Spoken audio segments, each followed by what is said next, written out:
2020 जनवरी में कर्नाटका हुकूमत के ज़रिए से हमारे मोहम्मद ख्वाजा हुसैन साहब अतनूर साहब को चेयरमैनशिप का ऑर्डर आया। उसके बाद दूसरे दिन आकर ख्वाजा हुसैन साहब ने वक्फ बोर्ड में चार्ज भी लिया और चार्ज लेने के बाद जो पुरानी कमेटी थी वो कमेटी हमारा वक्त नहीं है, वो अभी वक्त है बोलकर वो कोर्ट को चले गए। अब कोर्ट में उसका केस चल रहा था। उसके दरमियान में एक नई कमेटी जो कांग्रेस वर्करों को लेकर कांग्रेस के लीडर ने बनाई। जब ये बात हमको मालूम हुई कि पहले से ही ख्वाजा साहब का ऑर्डर है, फिर जो है उसके ऊपर ख्वाजा साहब ने यहाँ पर आकर चार्ज भी लिया है, चार्ज लेने के बाद भी उसके ऊपर केस चल रहा है, इसके बावजूद कमेटी कैसा बनती, ये इसके ऊपर हमने सबसे पहले मैं और ख्वाजा हुसैन साहब ने अजमर मानपड़े साहब को फ़ोन लगाया, अब्दुल अजीम साहब को फ़ोन लगाया, मुख्तार साहब को फ़ोन लगाया, हमारे MP उमेश यादव साहब को फ़ोन लगाया।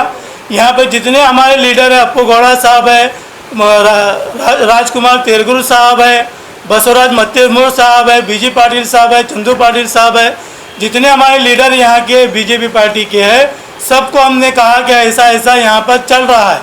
तो उन्होंने कहा कि फ़ौरन आप बेंगलुरु को आइए। तो हम यहाँ से बेंगलुरु कर गए।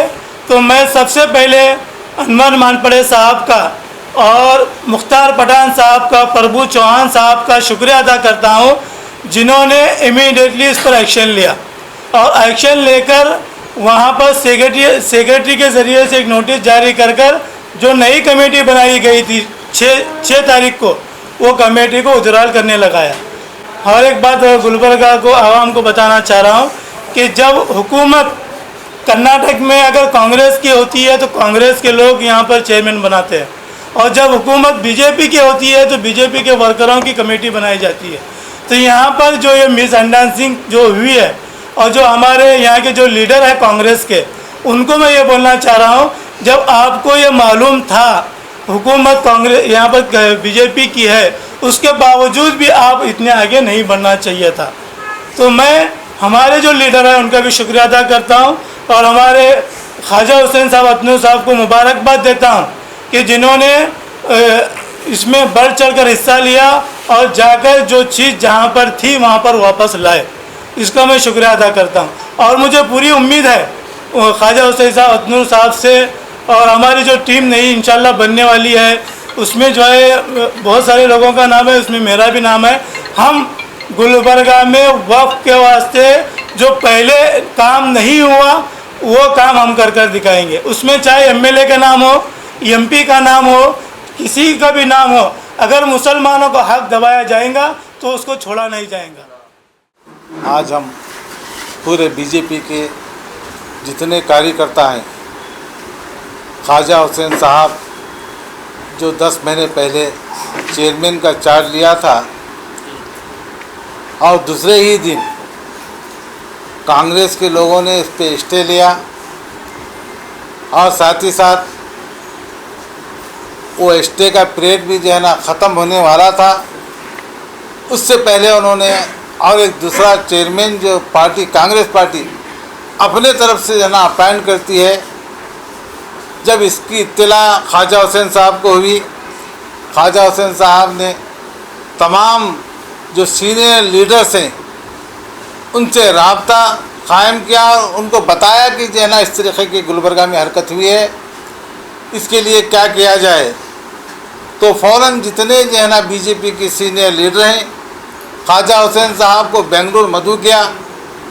मदऊ करने के बाद CO ऑफिस जो है ना बेंगलुरु में इसके बारे में जब तहक़ीक़ की तो CO ने कहा कि हमसे बहुत बड़ी गलती हुई है, इसकी सुधार भी हमें करना है। और वो सुधार करते हुए उन्होंने आर्डर जो है ना विड्रॉल कर लिया, जो आर्डर 2 दिन पहले दिया था वो विड्रॉल कर लिया।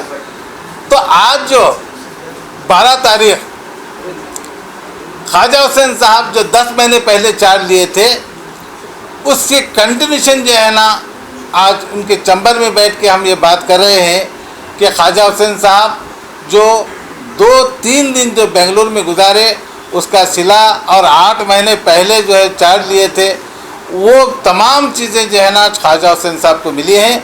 मैं ख्वाजा हुसैन साहब को अपने तरफ से दिल की गहराइयों से मुबारकबाद देता हूँ और आने वाले दिनों में इंशाअल्लाह जो वक्फ अल्लाह की प्रॉपर्टी होती है उस पर आप बेहतरीन खरे उतरेंगे और निगरानी आपकी रहेगी।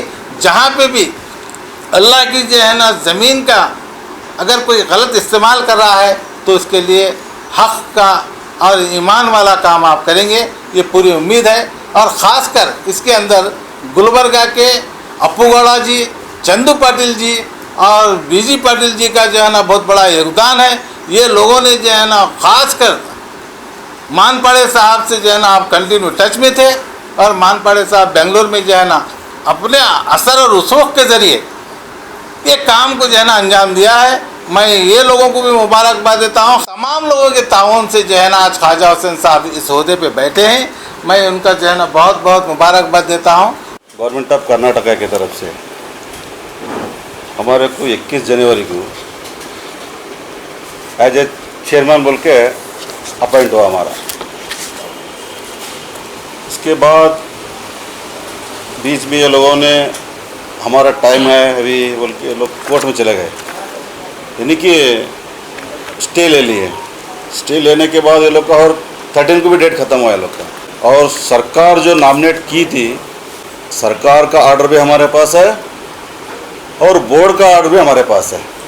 तो इसके ऊपर कोई कमेटी बनती है तो नहीं बन सकती है, नहीं तो सरकार को चैलेंज करे ऐसा होता है बात।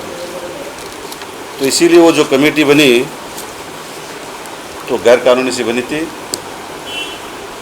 तो सरकार देखी उसको, हमारे वहाँ के स्टेट के सीओ देखिए उसको। हो सकता है हमारी भूल की वजह से हो गई होंगी या कुछ हो गया होगा, तो इसीलिए हम खुद इसको विड्रॉल करते हैं। तो इसी ने वो तुरंत 2 दिन के बाद वो लोगों ने विड्रॉल कर दिया उसको। तो हमको डायरेक्शन आया कि तुरंत इस होने के बाद जब भी कोर्ट में मैटर रहने के बाद कि कोई कमेटी बनती है क्या, ऐसा कुछ है क्या? नहीं बन सकती। तो ये गलत है, इसीलिए हम इस कमेटी को बर्खास्त करते हैं, विड्रॉल करते हैं, बोल कर दिए होगी। अब मेरा सिंगल हमारी बॉडी कंप्लीट नहीं हुई थी। मेरा सिंगल एज चेयरमैन बोल के नॉमिनेट हो गया था। बॉडी बनाने के हम प्रोसेस में थे। ये कोविड का मसला आ गया बीच में, ये थोड़े वो ये आ गए। उसके बाद में ये लोग कोर्ट में जाके मसले को ये कर दिए। ये सब रहने के बावजूद भी सरकार हमारे साथ रही और इंसाफ जो है वही इंसाफ कर दिया वो लोगों ने। जो गलत है गलत है, सही है सही है। उसके हिसाब से जो भी हुआ या एज ए चेयरमैन के हिसाब से आप चेयरमैन हैं, बाकी की बॉडी हम रिजर्व कर रहे हैं। थोड़े दिन के अंदर हमारी जो भी बॉडी बचती है, अगले की जो वाइस चेयरमैन आए, जो बॉडी के मेंबर आए, डायरेक्टर आए, उनका मुकम्मल करके हम लोग थोड़े दिन के अंदर भेजना है। वो बॉडी कंप्लीट हो जाएंगी। उसके बाद इंशाअल्लाह गुलबर्गा के अंदर जितने भी वक्त प्रॉपर्टी हैं, जितने भी घपले हो गए उसके अंदर, और कई सारे मुश्किलात भी हैं, कई मसले भी बहुत हैं। उस मसलों पे इंशाअल्लाह हम लोगों ने मेहनत करके खरे उतरने की कोशिश करेंगे और ईमानदारी से काम करके आप लोगों को दिखाएंगे।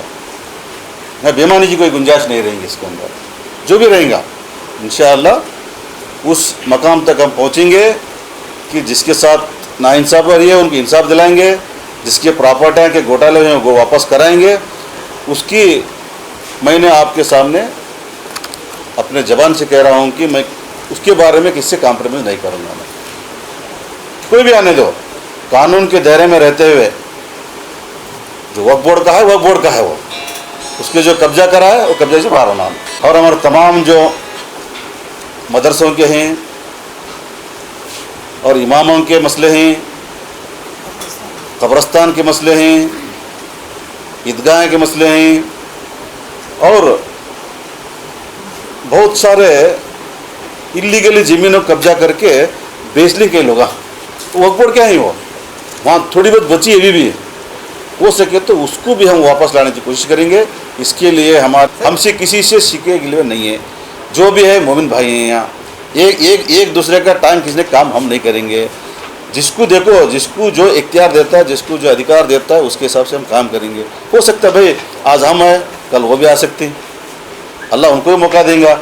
आप और यहाँ बैठे चले किसी को मौका दे सकता है। वो मौके का हम गलत फ़ायदा मत उठाएंगे, जितना हो सके उतना इंसाफ देने का काम करें।